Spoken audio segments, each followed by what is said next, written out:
Hello and welcome to another edition of Entrepreneur Journey. And today I am thrilled to have Scott Fichter on the program. And he is a speaker and consultant and author of a book I plan to pick up soon, The Weekly Game Plan. So tell us a little bit about yourself, Scott.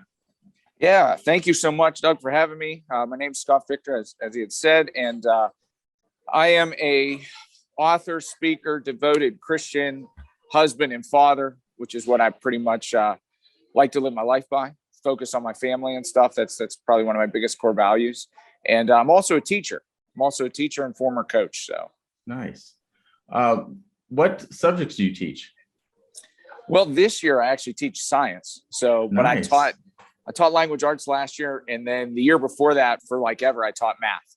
So, And high school, middle school, elementary? well, the past 2 years, high school, before that, middle school, but I started Okay. elementary. So it's been a journey in itself. Oh, wow. You've been through all of them. And can I make an assumption that middle school was the most trying one? Ding, ding, ding. You're correct. That is truth. Yeah, having a daughter that's been through middle school, I know how it can be. Yeah. All right, awesome. It's So I have a few getting to know you questions. Favorite TV show as a kid? Favorite TV show as a kid was Nickelodeon Guts. I Oh. loved the challenge. If you don't know it, it was a sports show where there would be three kids that would go through these challenges, these four sets of athletic competitions. And then at the end, they had this like aggro crag thing where they had a mountain climb to the top and get this giant buzzer and hit it. And then they won a rock. I don't know. It was sweet. They win a rock. That's a lot of effort Yeah, to win a rock. they won a part of the aggro crag. It was pretty cool. Oh, As a kid, nice. I loved it. So I'll have to go on YouTube and check out some clips of that. yeah. So Okay, so if age wasn't a factor with sports, some people you break down as you get older. What sport do you wish you could keep playing until you die? see, it's like twofold because I love playing basketball just to play basketball because of the athleticism and stuff. But my passion and heart's always been with football. So I mean, if I could be like Tom Brady and still be playing like football right now, that'd be great. But not everybody can do that. Yeah, you can't. It seems like you can't. I play pickup basketball every now and then, and it seems like you can play basketball a little longer than you play football. There's less contact. I mean, there is some contact, especially with people that like to flagrant foul you, but Right. Drop those. yeah. So also, what is the thing that has gotten you most out of your comfort zone you've ever done? Well, I think when I look back, this event that I'm going to tell you didn't just get me out of my comfort zone, but it kind of changed the game for me to even lead up to where I'm at now. So I was never a dancer in college or anything like that. I actually, at the time, some friends would call me like an offbeat clapper, and it really made me mad. So like this really made me mad because I'm like, you're telling me I'm offbeat clapping. I'm like, okay, so I got to get on beat. So it like totally made me just want to practice dancing on stuff. So anyways, fast forward a couple years after college, I go to this event for, if you're familiar with Zumba, this dance fitness class, Latin feel. So I go there with these group fitness instructors. They were like, hey, you got to come. So I'm here with like all these women and then a couple of these guys and all that stuff. And then the head guy from Zumba's there. And he actually called me up on stage. And I'm like, oh, shoot, I don't know, how good I can dance or whatever. So I went up on stage completely out of my comfort zone, didn't know what was going to happen. And actually, as a result of it, it springboarded me into being an instructor myself and like just totally brought me out of my shell to be a little more open and I don't know, just more adventurous, I guess, from that standpoint. But that comfort zone was a challenge. Was that before or after you've already been a speaker? That was before. That was actually right after about a year and a half after college. So yeah, before any entrepreneurial journey got started, that actually springboarded everything.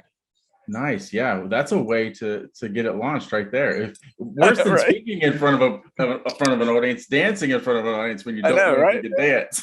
Right. Yeah, exactly. So, nice. So what athletic accomplishment are you most proud of? As an athlete, I'd look at, I had two that I'd be very proud of because they go hand in hand. The one was, and this is a shout out to all the guys that I played high school with. We, during our senior year, we got to play down at Heinz Field, which is the Pittsburgh Steelers stadium, for our Whippeal championship, which I was proud of just for everything that we did and accomplished that year. And then for me personally, it was after college when I had my tryouts to play professionally. Nice. And I think I read you tried out with the Steelers. Is that right? That's correct. Yeah. Wow. And any other teams? Actually, I tried out for the Philadelphia Soul, which was an arena football team. Okay. And I was supposed to have another tryout, but I got really sick and I couldn't make it. And then I just felt like that might have been God saying, "Hey, your time's up." I was like, "Okay, move on. We'll move forward." What position did you play? In high school, I played quarterback, and then whenever I went to college, they transitioned me to receiver, which is what my tryouts were for. Okay, awesome. And I looked at a lot of your social content, and the Bible verse, 1 Timothy 4:12, shows up a lot. Can you talk about the meaning of that verse to you? Yeah, that's a verse that my wife and I adopted for our family, for the legacy that we hope to leave for our kids and their kids and so on and so forth, just because it talks about being an example. And that's something that we try to do in everything we do, whether it be a social media post, whether it be our business, whether it be just everyday life, just to set a good example and pave the way for other people to just do the right thing. Nice. Now let's dive into your entrepreneur journey a little bit. How did it get started? Was it the Zumba class? Yeah, actually it was. So the Zumba class got me started teaching the fitness journey. I started teaching group fitness classes that were dance related. And then an unfortunate event happened where my cousin, who was 6, he passed away from leukemia. And so my first business that I owned was actually dedicated to him, because my mindset was I want to help as many people as possible so families don't have to go through that. So we would do a lot of charity events for Make-A-Wish, Leukemia and Lymphoma Society, and things like that. And so we started out with him, and then it kind of spawned from there. So that was focused on fitness. And then I had a couple other businesses along the way as well. Nice. So you've written the book, The Weekly Game Plan. How and when did that idea come about? Well, back in about 2018, I told my wife, I'm like, I want to write a book. And she's like, who's going to read it? I said, I don't know, but I want to write a book because I think I can bring value to people. So in her office, we have this whiteboard that's a goal board. And so I wrote it down. I said, in 3 to 5 years, I'm going to write a book. And then my friend who actually helped publish the book, his name's Mike Fallett. He owns Dream Starters Publishing, great people there. He posted a picture of skeletons and it said something about, what if you don't write your book? Kind of along those lines. And I was like, shoot, I can't be that skeleton. I got to get my book out there because I know it can impact people, because I'm pouring my heart into this and I feel it's of value. So accompanying all those things this past year, 2021, every day I was like, I'm going to write a chapter. I'm going to write a chapter. And I just focused on that throughout the year. And then we got it done, and it's launched and out there into the world. So did I hear that right? It took you just a year to write it? Yeah, it took me, It took me a year to write it, if that makes sense. Cause I started it back in 2018 and worked on it here and there. And I completely changed my direction of the book from where it was in 2018 to this year. And so it was just putting the pieces together in a different format that I thought would be most effective. I kind of want to dive into that a little bit more as well, because you're doing a lot of things, right? So writing a book, getting that on your agenda and fitting that into your daily life was probably a little difficult, right? Figuring out, did you have set aside time each, like, that you would write? Well, what I did was, actually, if I was driving in the car, I would pull over on the side of the road and just do a voice memo or type in my notes something that I thought of. I was like, I got to have this in my book. So if it just popped in my head, I would do that. But then also a lot of early mornings, I would set my alarm to get up anywhere between 3:30 and 4:30 a.m. just to work on that, because I didn't want to sacrifice time for my family. and my work, dedicated to getting things done there too. So I was like, well, I got to figure out pockets of time that I could have. So I just said, I'm going to wake up earlier. We're going to get it rolling. Wow. Because I know, myself included, I have plans to writing a book, and I'm just like, when am I can time block it, but when is that time block going to fit in? So I know anytime, like I said, take that voice memo, write that little note, because if you don't, you'll forget. I mean, we all do. I mean, we think we might remember it verbatim, but it's really hard to, because I remember early on, I was like, oh, what did I want to write? And I forgot about it. So then I was like, anytime I have something, I'm going to put it on my phone, and then I'll, refer back to it. That's nice. I do similar things when I'm thinking about things that I want to post on social media. Like I'm not going to post right then. I'll be like, I'll put it on Evernote or something like that, and I'll think, okay, I'm going to expand on that and write it down on social media. So very same similar. thing for a book. Yep. Awesome. Absolutely. So anything so far in your entrepreneur journey you wish you had done differently?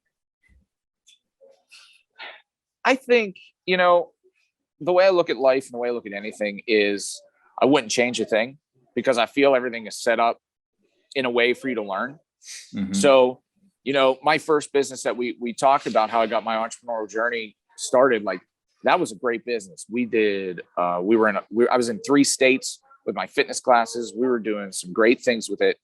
And then when the time came that I had to shut it down and move on, when we went into a couple other business ventures, they didn't go so well. And those failures were tough at the time. But when I look back, they were such growing and learning experiences to really set the tone for what I'm doing now. Yeah, this is something I always go back to and I reflect on almost every morning. God's plan is better than my plan. Absolutely. Right. And God's going to give you those failures so that you can come out better on the other end. And what he has planned for you is going to be even better. So, yeah. Amen to that. I'm totally in agreement. So let's talk about a little bit about your expertise. Now, I know you have a brand called No Slack, Just Hustle. First of all, how did that come about, and what was the inspiration behind that? Yeah, so with No Slack, Just Hustle, it's kind of been the story of my life. I've always been the underdog, whether it be in sports that I played or anything I did. I always felt like there was doubt surrounding me from other people, and I always had to prove people wrong and say, hey, I can do this. You don't think I can? Watch me, I will. Now, I shifted that mindset, though, to think about it differently and say, I'm just going to prove myself right now. I don't really care what other people think anymore. It's just, I can do this, so I'm going to do it. But so I do some work with the Steelers in the summer, doing youth football camp with them. And one of my wife's best friend's son, he actually came with me to the camp one year. And we were talking in my car on the ride back home. And I was telling him, I was like, man, I really want to brand this. I need a good quote. I'm always about hustling. I'm always about hard work. And he was like, no slack, just hustle. I was like, dude, this is awesome. So, him and I spoke about it. I mean, he's only 14, but we spoke about it. And I was like, hey, I'm going to use this, and we're going to do something with this. I'm going to get you involved in stuff. So we're just growing it from there. And really it was a conversation just about mindset. And that's how it came about.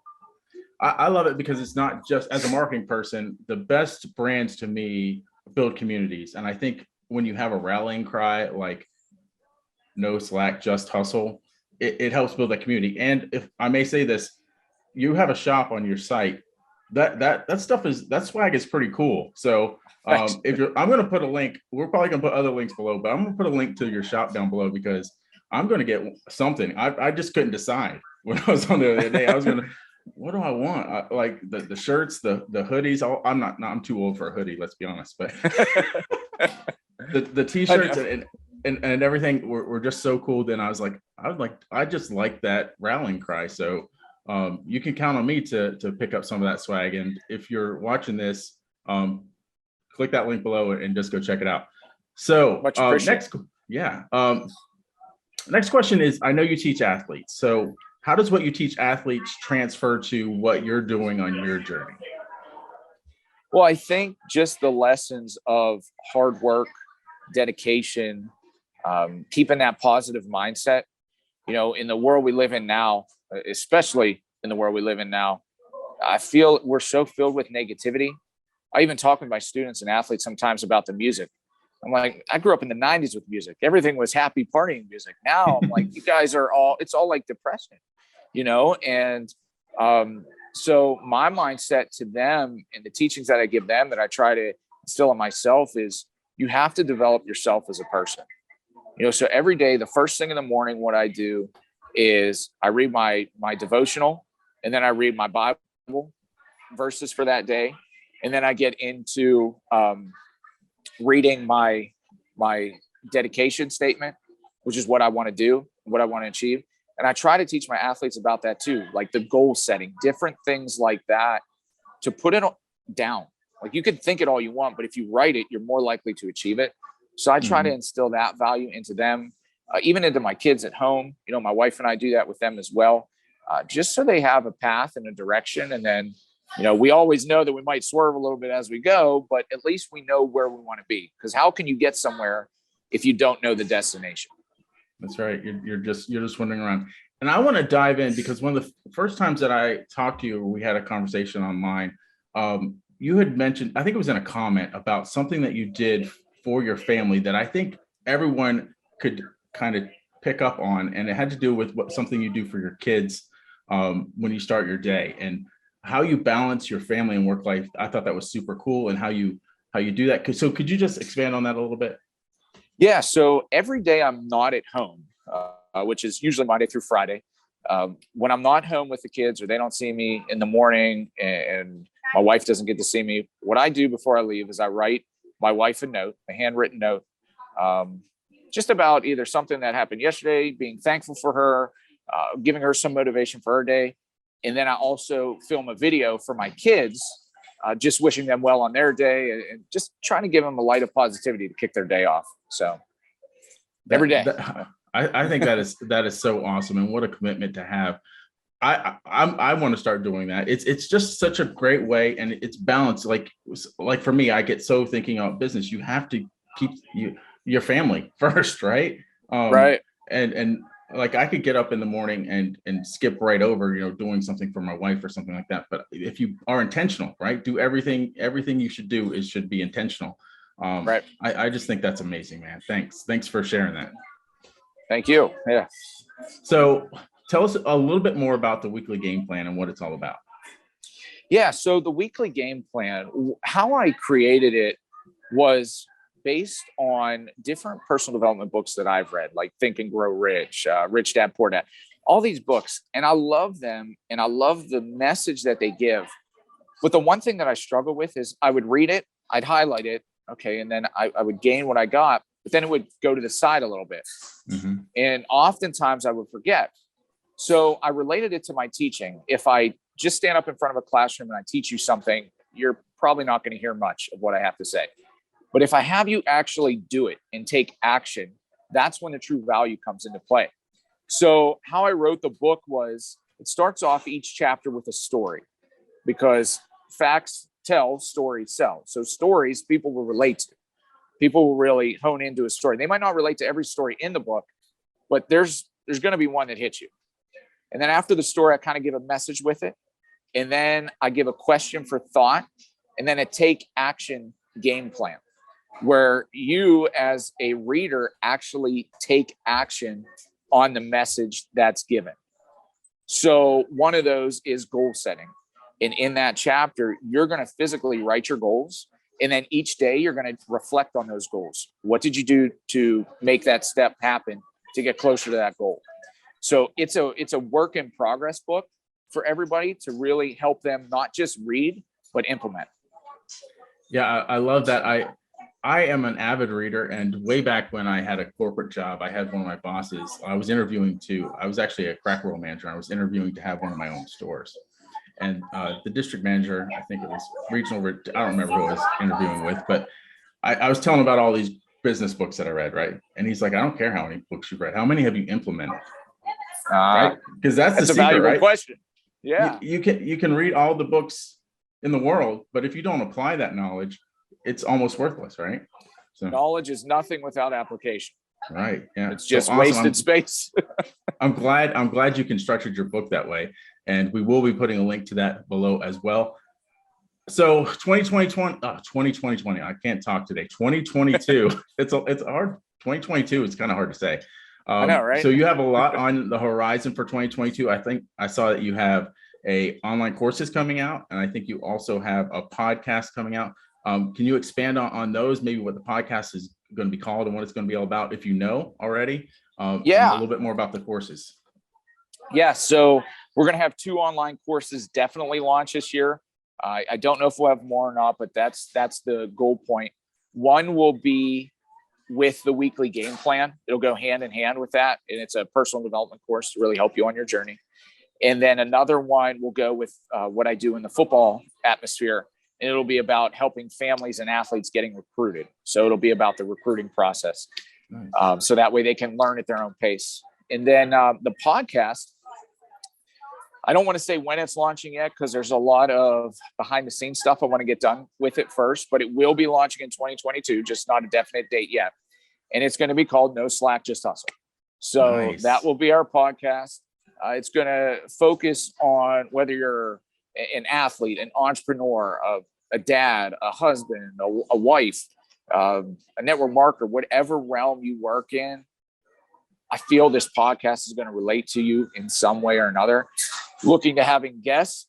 I'm hoping you'll be one of them as well when we get that rolling. But yeah, we want to bring on some great people with positive mindsets, with entrepreneurial journeys, and with stories to tell that can really relate to people and motivate them as well.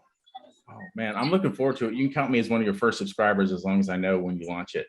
I'll let you know. You can count me in as a guest. You just got to coordinate it. So I would love Absolutely. To do that. So tell everyone where they can get the book and anything else that you want to plug, and we'll go from there.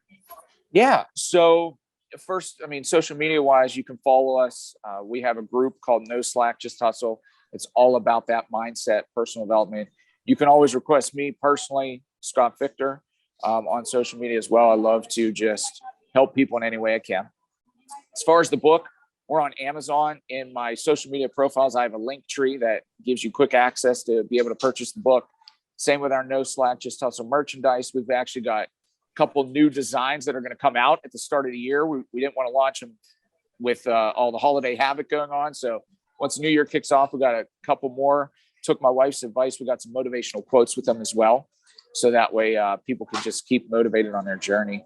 And for anybody who's a football player or football family or anything like that, we also have our YouTube channel, which focuses on anything you need to learn about football as far as recruiting, coaching, playing the game, and different things like that. If I could dive into that a little bit, because yes, most of my audience is entrepreneurs, but a lot of entrepreneurs have children that are playing sports, right? So if we could talk just a little bit more about exactly what you do in order to help the high school athlete. Yeah, thank you. So I have what's called Coach Fix Football Academy. It is our football brand that we launched this past year. We do some youth camps and different things like that.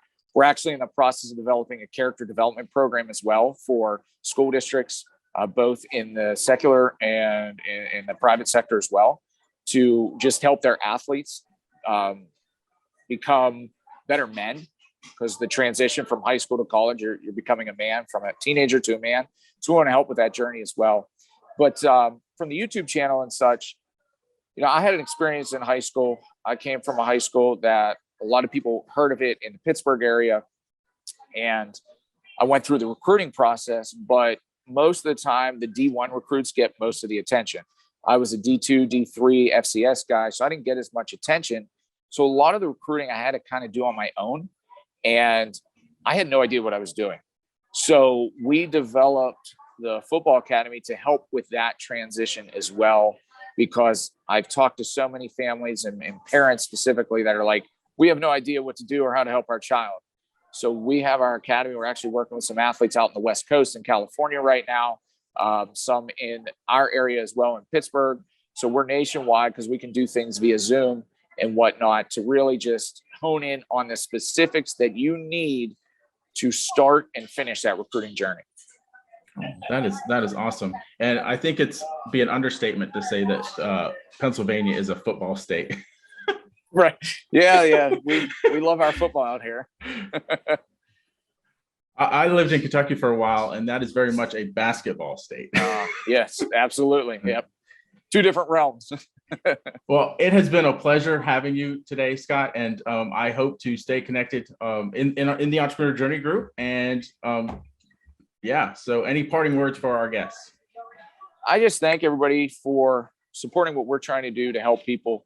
And, I wish all of you well on your journey. Doug, I'm thankful for you having me on. I greatly appreciate it. And I'm looking forward to the Entrepreneur Journey group and just the continued growth there and connecting with great people. So thank you all so much. All right. Bye.